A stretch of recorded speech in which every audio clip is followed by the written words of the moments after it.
am here with our walking miracle, Sanedra Grant Staley, for April. Yay! She is a very special guest today. She's my big sissy, and so I'm super excited to have her here on the show for April. Of course, we do this all the time, so we're going to see how this go today. So a little bit about Sanedra is that, of course, she's my big sissy. That's the number one thing. She is the mother of two wonderful girls, and she inspires all that she comes in contact with. She say that she's shy. However, I think that she is a social butterfly and talk to all the people all the time. But she says she's shy though. But she never meets a stranger, and I really, really love her. And she touches all those that she encounters. And I'm super excited for you all to hear just bits and pieces of her story and things that she wants to share with you for encouragement today. And so we are here. I hope you have been having a wonderful, wonderful week. You've been walking this thing out. You've been taking things step by step, because that's what we do as walking miracles. We're not perfect, but we learn day by day. So I've had a pretty productive week. I'm excited. I'm pumped. I'm tired, but I pushed it through for this video, and we are going to get this done. We're going to be encouraged by the end of it. And so let's get started with our walking miracle for April. Hey, sissy. Hey, sugar. Yes. Tell the people a little bit about yourself. Well, I have curly hair. You have curly hair. Yes, you do. And we talk about our hair all the time, Yes. y'all. Yes. Curly twins. Listen, it took some time to grow this hair, so we got to talk about it. So when people, they be like, oh, okay, I don't really care about your hair. You don't care today. So, yes, to the curly hair. Yes. Thank you, Jesus, for curls. But, well, I am Sanedra. What am I? I don't know who I am. Well, I am, like she said, the mother of two amazing children. They are the apple of my eyes. They are the joy of my heart and life. I just honor God for the opportunity to be their mother, that He entrusted me to, raise them and to rear them. And I am a lover of the Lord Jesus Christ. I love Him with everything I got. And I'm just passionate about just life, period. Just life in general. It's not much to me. I'm pretty simple. I'm glad to be here on the show, though. Absolutely. Yeah. So one of the things that I wanted to ask you about, something that we always talk about, I really want you to share with the people, is that you are a property manager, right? Yes. So you manage properties. You do a really, really great job at it. Actually, y'all, we're going to write a book. It's going to be called The Property Manager. We got a lot of great stories, so y'all just wait on that. Just wait on that. So tell us what it's like being a property manager. What it's like managing multiple units, trying to help the people, kind of juggling being a mother, and you are finally launching your ministry. Yes. You have an event on April 21st and all of these things. So how is it juggling life with your curly hair? Well, thank the Lord. Yes, as you mentioned, I am a property manager. I've been managing properties now for almost 4 years. And I actually enjoy what I do. I overall enjoy what I do. I get to meet a lot of really good people on a daily basis. It can be a little stressful at times, just because of the workload, the responsibility, and being a property manager, especially in the field that I am in, the capacity that I do work in. I work with a lot of young women, and sometimes it gets a little overwhelming. However, I count it as a privilege to be able to work with the younger women, because oftentimes God allows me to, be able to, encourage them and build them up. And it gets a little difficult times too, because working with young people, sometimes there's drama. But but God has been faithful, and He's been helping me. I work for a really good management company, really good team of people that I work with. That makes the job also, easy and fulfilling. To be working with people. And yeah, it can be difficult at times, balancing things out, with being a mother and my job. Sometimes I'm at my job late hours, sometimes, and sometimes it can be really difficult. But thank God, my oldest baby is 19, almost 20. And so she's pretty responsible. She helps out a lot with making sure that her younger sister is okay. Shout out to Toria. Yes, shout out to Toria. She wants her shout outs today. Yes, Toria is an amazing young woman. I'm so proud of her. I'm so godly proud of who she's becoming, and the things that God is doing in her life. And So, but yeah, it can be it's definitely difficult at times. But I do have a great support system as well. I mean, I have my sisters and my moms here. Shout out to my family. That they really help me when I need help with the girls, and so yeah, and I just got a good group of people in my life that help keep me balanced. Sometimes I get a little besides myself, but I have people to help rear me in and help balance me out. So it's interesting. So working, go ahead. Oh, and ministry, yes. The Lord is doing some things. Some things that are happening kind of fast. We are next week Saturday. We are hosting a women's conference at Revelation Sanctuary Church here in Sumter. Where we're having a conference where we're just wanting to edify and build up women and just encourage them and just let them know that they're not alone in this thing called life. There's so many things that women have to deal with, and so many hats that women have to wear. And so many just roles we are responsible for, walking in and things like that. So, just wanting to just encourage the women and let them know that they're not by themselves, by themselves, and that hoping to build a good support system even for the women that don't necessarily have a close-knit support system. Right. So people won't feel alone and overwhelmed. And so that's what we're doing right now. Well, good. Yeah. So, of course, because you are my big sissy, and I do get to see you in action, ministering and all of these different things. And, of course, times where you have helped me in my life as a young woman, and been that support system for me as well. So when we start talking about women, because that kind of seems like that's the theme here. When we talk about women, we talk about young women. Mm-hmm. What are some encouraging words or things that you deal with on a daily basis that you feel like women need help with? Young women. I mean, not just young women, because of course I know there's a lot of guys that watch the show. Actually, there's a lot more guys that talk to me about the show than there are women. So just young women, young men, and some encouragement that you could give them, because you being a property manager, I know, like you said, you see so much on a daily basis, so much drama, different families, the things that they're going through as a result of what these young men and women are experiencing, whether they're single or they're together. So what are some encouraging words that you will offer them, something that you really, really feel like they need to know? Well, most of the time I'm always encouraging the young women just in the area of self-esteem, self-value, confidence, just valuing themselves. Because I work at a Section 8 property, a lot of the women there, they're single mothers. And so they're, taking care of their children without the support of the fathers being active in the children's lives. So oftentimes I witness women that are actually struggling in the area of self-love. Everybody wants to be loved. Everybody wants to be accepted. And oftentimes there's a lot of compromise that I witness with the younger women. Not just the younger women, as you mentioned, just women, period. And so I just do the best that I can with just encouraging them and, just letting them know that there's more to them than where they are now. And that they're capable of doing things and achieving goals. And oftentimes I sit down, I just ask them, hey, what do you want to do in life? Where do you want to be? What are your desires? What are your passions? And I try to just encourage them and push them and motivate them to pursue those things. Right now where I am in my life, I'm just really, because I myself, I'm just at a place to where I'm just really just passionately pursuing God and pursuing my purpose here in the earth. And so, because that's where I am, that's been my mission, as far as encouraging the other young women that I come in contact with. And as you mentioned, men as well, because I do oftentimes get to meet some of the fathers of the children. They come and they visit and they chat with me. They talk to me and they explain to me that, they want to be a part of the children's lives, but sometimes it's difficult for them to be able to have a relationship where an amicable relationship with the mother. So I try to, just, encourage him, to not quit, not to give up on his child or his children or however the case may be. And to try to, just work things out with the mother and be as cordial as possible.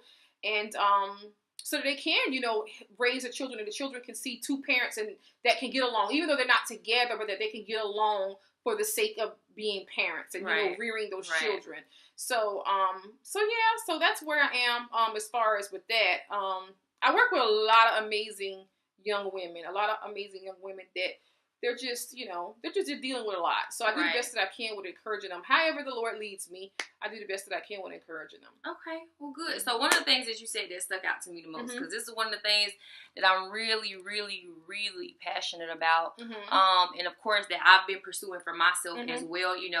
I'm constantly changing, constantly looking for new things. I'm actually on a new journey now, and I'll talk to y'all about that way later. But purpose. You said that you are pursuing your purpose right now, and that's something that you talk to them about. And it really is something that I'm so passionate about, because this is just a little tip, a little nugget. I don't have any children, but what I find as a teacher or just as a person, a lot of times, these young ladies, I don't know if you experience the same thing, but nobody's ever asked them, like, what is your purpose? Nobody's ever talked to them about purpose. Nobody's ever talked to them about destiny. So when you start asking these questions, it's almost like, they're like, well, what do you mean? Like, what do you mean? It's like, well, do you know why you were put here on the earth? Like, no, to live. Like, what am I supposed to do? And so, that's something that we have to put in our minds. We have to pursue our purpose. When we bring children in the world, we have to teach them to pursue their purpose as well, because of course you don't know their purpose. God may or may not reveal it to you, but he'll definitely reveal it to them. And so what has that been like? You really, matter of fact, you kind of know what your purpose is, but accepting your purpose, how did you really come about finding out what God wanted you to do? Because that's really one of the hardest things, especially for me, when I started on my journey of figuring out what my purpose was. Honestly, I didn't know where to start. I didn't know what to do. I was kind of like, well, how do I get there? Like, well, how am I supposed to figure out what my purpose is? And now that I do know, now that I do have some idea, I mean, even just figuring out all of the different moving parts, because God, he'll give you the big picture, like you're supposed to be doing this, this, and this, but then you have to figure out how to get from A to Z. So what has that been like for you, trying to pursue your purpose? It's actually been a struggle. And the reason why I say that it's been a struggle, once God revealed to me years ago what it was that he wanted for me and what his plan was for my life, especially in the area of ministry. At first, I didn't accept it. I didn't want to accept it, because I just felt like it was just so much bigger at that time than what my mind could comprehend. For myself, being a little girl coming from River, South Carolina. Yeah, something. I'm like, but I won't talk about it today. She's about to beat me up when I talk about something, because I'm trying to tell you. Yeah. So it's like, okay, Lord, like, I'm not sure if that's what you're saying or if I'm hearing you correctly, but it's definitely been a journey. It's been challenging because, like I said, when you come from an impoverished lifestyle, when you come from a family of people that actually have not pursued or manifested their dreams or anything, you come from people that are kind of stuck, it was difficult. However, God, relocated me, and I moved to Georgia, and he exposed me to a lot of people that they understood, purpose. And so with being exposed to people that understood purpose and being in a ministry where purpose was often, it was talked about all the time. My Bishop Ann Hartman, she always, ministered to us about seeking God for your purpose, what it is that he wants to do, in what ways he wants to use you here in the earth. And so, it was there that when God revealed to me that he was calling me to ministry. However, I was just like, I don't know about that, God. Like, I think I'm just gonna, just manage some properties and just, be done with it. But so just accepting it was difficult, because like I said, it was just so much bigger than myself. Absolutely. So just over the past several years, I was just like, okay, God, I hear you. I know this is what you want to do. And like you said, God shows you the bigger picture, but just along your journey, he'll start exposing and revealing different things to you, and how he wants you to do certain things, and what areas of study he may want you to focus in on, or what he wants from you, just in spending time with him, what he wants to, because and that's the only way. That is the only way you're gonna discover what your real purpose is here on the earth. Is God's gonna have to reveal it to you. You're gonna have to really get in his face. You're gonna have to get in his face. You're gonna have to be pursuing him, and then he will reveal to you. He will disclose to you what it is that he's wanting you to do. Absolutely. And he will strategically give you, plans, of how he's going to manifest what he's going to do in your life and how he's going to use you. So, within the last year, after struggling with it for some time, within the last year, I said, okay, God, I can't get away from it. I've tried, because I'm like,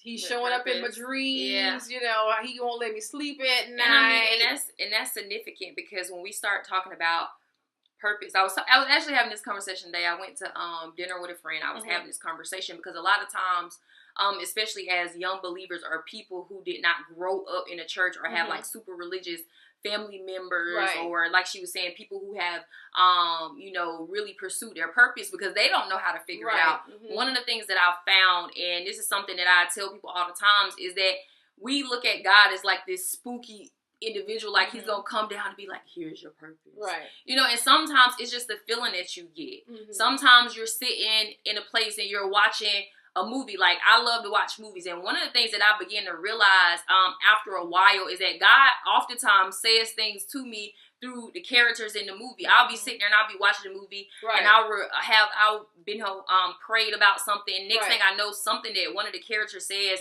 resonates in me so much that I have to pause the movie and just praise God. You know, sometimes it's something as simple as him speaking to you through a movie, or, you know, a feeling that you get. You see something happening, or you see somebody performing, or you see them speaking, or you see them doing something, and you get this feeling in your gut like, man, I feel like I could do that. Like, dang, I feel like for some reason I can see myself in this person.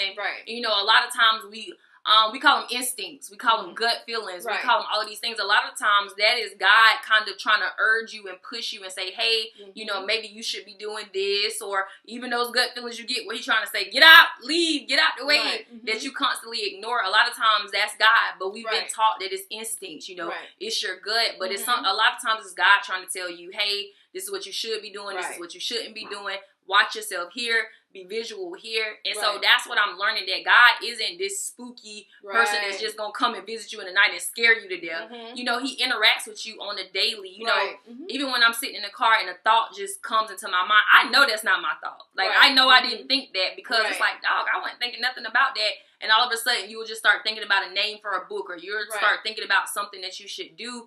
And when you're pursuing your purpose, you know, even sometimes when you're not, when God, because he loves you so much that sometimes he'll come and he'll chase you, even though he doesn't have to. And so you start getting these feelings, and you start feeling like, okay, because I know for me, it started a couple of years ago, and it wasn't that I wasn't praying, or it wasn't that I wasn't, you know, talking to God, but I wasn't pursuing him the way that I should have been. But even at that moment, there were desires that began to rise up in me as I watched other people do things that eventually led me to the place that I am today, to be able to make decisions and be able to, I was listening to Sarah Jackson, like she said, make decisions from the finish line. Because a lot of times we make decisions from where we are today, but you have to make them from the finish line. Where do you want to be? Where do you see yourself being? Make your decisions from that place as though you already have it, and it changes how you view, you know, the middle ground. And so when we're talking about purpose, because it's so important for everybody to find their purpose. It's so important, because we don't realize how much chaos we cause when we don't pursue our purpose. I mean, when you think about it, like you were saying, and I have the same thing. I come from a long line of people who don't pursue their purpose, who don't pursue their destiny. They go to work every day, and there's nothing wrong with that. I love my family. I know if y'all watching, please understand I love y'all. But we don't pursue purpose. We don't talk about purpose. We don't talk about destiny. I've never, ever in my entire life heard any of my family members mention anything about purpose or destiny, or had a conversation with any of them about it, besides when I'm talking about my dreams and I'm passionate about it and I so happen to mention it. But even then, sometimes it's shot down. It's just kind of like, oh, okay, well, that's good, honey. I'm glad, you know, that you got that. Oh, good for you, honey. Oh, I believe it. I believe it. I believe you can do it. And you're just like, man, whatever, shut up. But that's how it goes. But we don't realize how dangerous that is, and how it allows the enemy to come in and use and abuse and manipulate our families. And so, if you are watching this, you know, I'm so glad that you brought up. We started talking about purpose, because it's so important for you to fulfill it. It's so important for you to start moving towards it, because everything, your blessings, your wealth, your health, everything that you really deserve is attached to your purpose. That's what you're supposed to be doing. And so often, so many people have died without even reaching their destiny or even getting close to it. And so, I don't know about you, but I know I refuse to go to heaven, and the Lord showed me all the stuff that I could have done. And so, I mean, at the end of the day, I think, like, for myself, like, because I love people, and I want to see people fulfill their potential. I think that, and in doing so, I feel fulfilled. I feel satisfied. Because I know that it's a part of my purpose. And I just know, like you mentioned, you know, like pursuing, ever since I've decided, I made the decision. Now, I naturally, don't get me wrong, naturally, when you make up your mind to pursue your purpose, you will experience opposition. From the moment that I decided that I was going to full-fledged, with everything I have in me, start pursuing my purpose, I started experiencing opposition. So the thing is that, however, even with experiencing all the opposition that I've been experiencing, because I'm so focused on that which God has called me to do, it's like it doesn't leave a stain. It doesn't leave a scar. It's like walking through that fire that God talks about in the Word, where you walk through the fire, but you come out unscorched. Like you just feel more at peace and you feel more fulfilled. I just feel satisfied.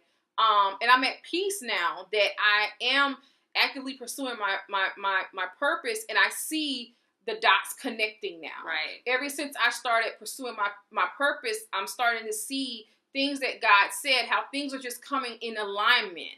You know, that I didn't imagine that things were going to even be taken off as quickly as they've been taken off, like as far as ministry, but things have just been taken off. And, you know, I'm being sought out to do ministry work, things that I feel so fulfilled. I just feel so, I get joy because I know that some way, somehow, someone is benefiting. I'm able to encourage or inspire someone to be a better them, to be a better person, and to reach their full potential in God. And that means a lot. That means a whole lot to be able to help someone and to impact someone's life. All for the glory of God.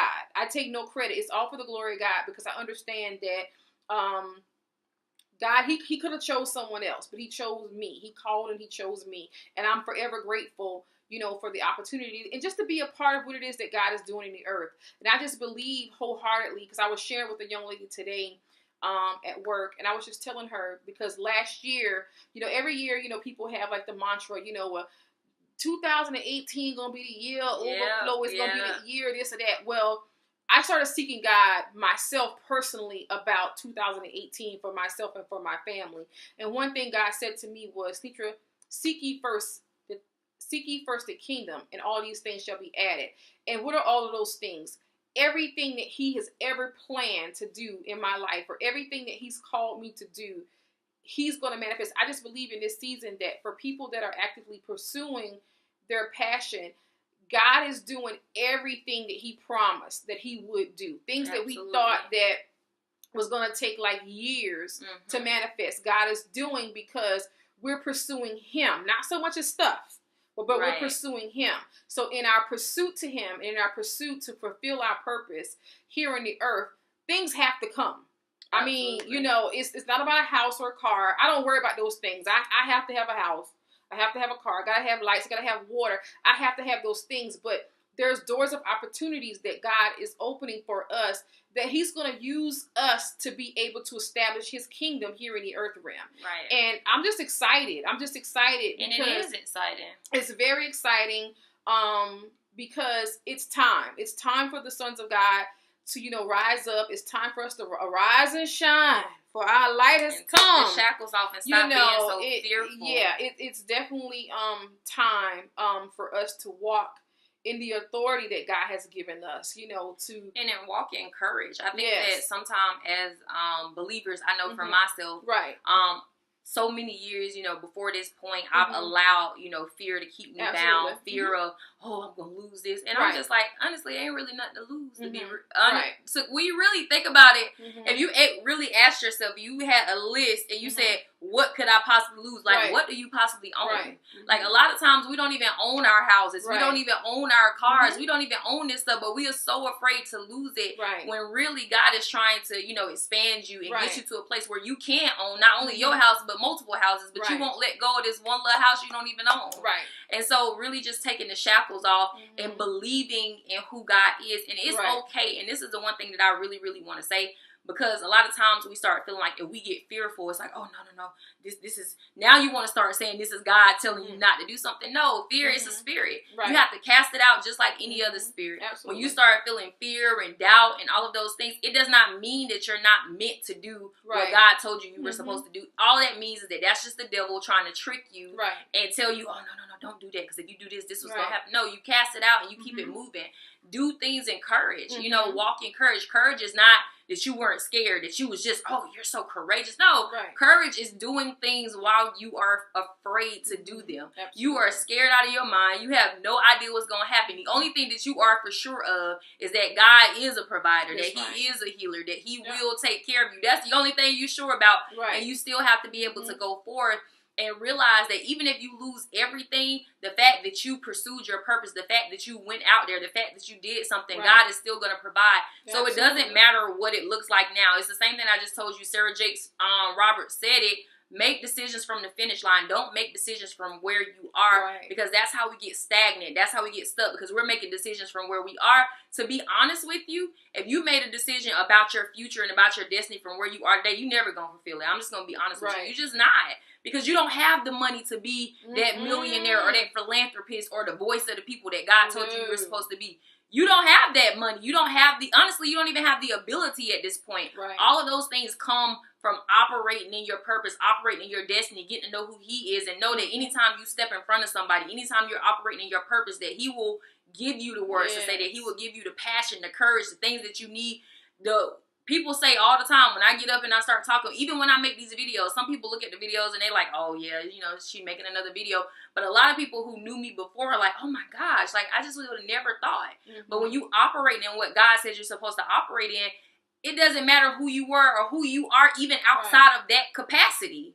When it's time for you to operate in your gift, he will make sure that it happens.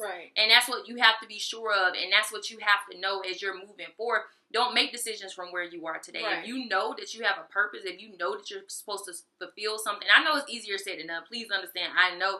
But you just have to make a decision, maybe 3, 4, 5, 6, 7 decisions, maybe 100. Because, you know, sometimes, you know, people will trick you like, you got to make one decision. No, it might take 100. It's okay. I don't make like 50 today to, you know, keep pushing forward despite how I'm feeling. But you make those decisions as many as you need, as many times a day as you need them, and then you keep it moving. And when you start experiencing that fear and that doubt and all of those different things, because the devil is working your mind, and you cast them spirits out and you keep it pushing, you keep it moving, and realize that that's not God telling you not to do it. It's the devil trying to stop you. Because at that point, he realized that he's losing hold over your life when you start to push forward, when you start to cast out them spirits and keep it moving, even when you scared and even when that doubt started to creep, you be like, I'm just going to keep it pushing. That's when he starts attacking your mind the most. But you have to recognize that and continue to move forward, because it's so important. There are so many people that are waiting on you to fulfill your destiny. I've said this before, you know, when I did a video talking about feelings. I mean, it's the same concept. When you don't fulfill your purpose, when you don't deal with yourself, when you don't push forward, you're leaving behind multiple hundreds, thousands, and depending on who you are, maybe even millions of people who were supposed to be connected to you, whether it was through a video, whether it's through a conference or whatever you were doing, you leaving them behind because you won't push through. And so purpose, destiny. In 2018, we making destiny moves out here. And so, you know, hopefully you all will join us in making those destiny moves and really just letting go of the fear of what's going to happen if I don't do what society tells me to do. Because you do realize that you are not of this world, that this isn't God's world, right? You do realize that Satan has, you know, this is his world. We're not from this world. We operate in a whole different dominion. And so when you start listening to society, you're not listening to who God is. You're not listening to God when you're listening to society. Society is not God. Society does things completely different than how God would do them. And so it's our job to bring his kingdom here. But when you're listening to them, you're not listening to what he said. And so all of those things they told you to do, the 8 to 5, you know, oh, you got to do this. You got to have your 401k, because if you have this, don't get me wrong, all of those things are great. But God has so much more for us. So much more. And those are the boxes that they have put us in. Because when you really think about the wealthy people, the people who are living in abundance, the things that we are supposed to live in, they don't have no 401k plan. They don't need it. Right. They wealthy. They rich. They don't need 401k plans. Right. And so we have to be mindful of that. It sounds good, but that's not from God. You know, and so as we push forward and we making destiny moves, Sissy, you got some words for the people, some last words about making destiny moves this year? Well, the only thing I can say is seek ye first the kingdom of God. Absolutely. Yeah, seek ye first. Absolutely. For those people, you know, even if you're watching this video and you might say, hey, you know, I don't have a relationship with God yet. I don't know how to hear from God. It's just as simple. Just if you believe that Jesus Christ died on this cross for your sins, that he took your place on Calvary, that it should have been you, but he took your place. If you believe, all you have to do is believe and confess. And once you do that, you get yourself into a good church. You get yourself in a good word-based ministry. Get yourself centered around some people that have the like mind that you have, that, you know, they're wanting to, you know, manifest, you know, who they are in Christ, and you wanting to learn more and grow. Get yourself in a good church. Get yourself centered around some good people. I'm understanding, you know, in this season of my life, you know, it's so important, you know, your circle, you know, who your environment, your relationships. It's just so important to be careful of the relationships that the alliances that you create with people in this season. But if you're watching this video and you say, well, listen, I don't know anything about what you guys are talking about. You know, I've never heard about this. You can reach out to myself, or you can reach out to Sister Tierra. We will be more than willing to help you, to assist you on your journey with pursuing your purpose. If we can't help you, we might know someone that might be willing to help you to reach your potential in God, and, you know, just things that you want to be able to do for yourself and for your family. Be encouraged. It's not an easy journey. When you're discovering who you are, sometimes, you know, you have to make some changes. You have to deal with some of those other places that you ain't want to deal with. Sometimes you have to make some changes. Sometimes you have to change some friends. You know, you got to throw some people away and get yourself some new folk. Absolutely. But, you know, it's worth it in the end. It is. It is worth it in the end, because you'll feel so much better about yourself and about life. And, you know, you'll be able to leave a legacy, you know, to your children and, you know, whole to your empire. children's children. You know, a legacy of faith, a legacy of hopefully some finances too, some dividends. Yeah, you know. But, you know, you'll be able to leave a legacy. So just be encouraged. Money ain't evil. It's the love of money. It's the love Remember of money. that. Money. So it ain't nothing wrong with having none. Money answers all things. That's what the Bible says. Okay, so we got to have money to be able to do these things, to be able to, you know, flow and really get help. You know, really help people. Right, absolutely. We start talking about works and we start talking about all of these different things. You have to be able to have certain things to provide for others, to help others. Yeah. So, you know, we always say, well, the root of all evil and this. Yes. No, money is not the root of all evil. Yes. The love of money. Yes. Is the root of evil. Yes. But you don't have to love the money to have it and then use it for God's work in the earth. So once again, stop listening to society. Right. They'll tell you money is the root of all evil. No, it's not. Right. Okay, we need it to survive here Right. on this earth. That's Right. how things operate. And if we want to do God's work, if we want to be able to build community centers, we want to be able to buy houses for people, cars to help them get to work, different things that they're going to need, help feed their children so they don't feel like they have to go out and do anything illegal to keep families together.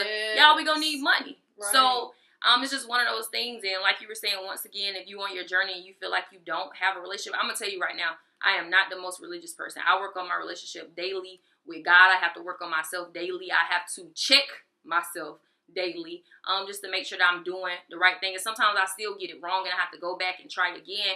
But remember, God isn't spooky. He really isn't. You know, those feelings that you get, the things that kind of creep into your mind, you know, all of those things are, you know, things that God uses to talk to us. Sometimes, like for me personally, some people dream. I know Sissy dreams. I don't.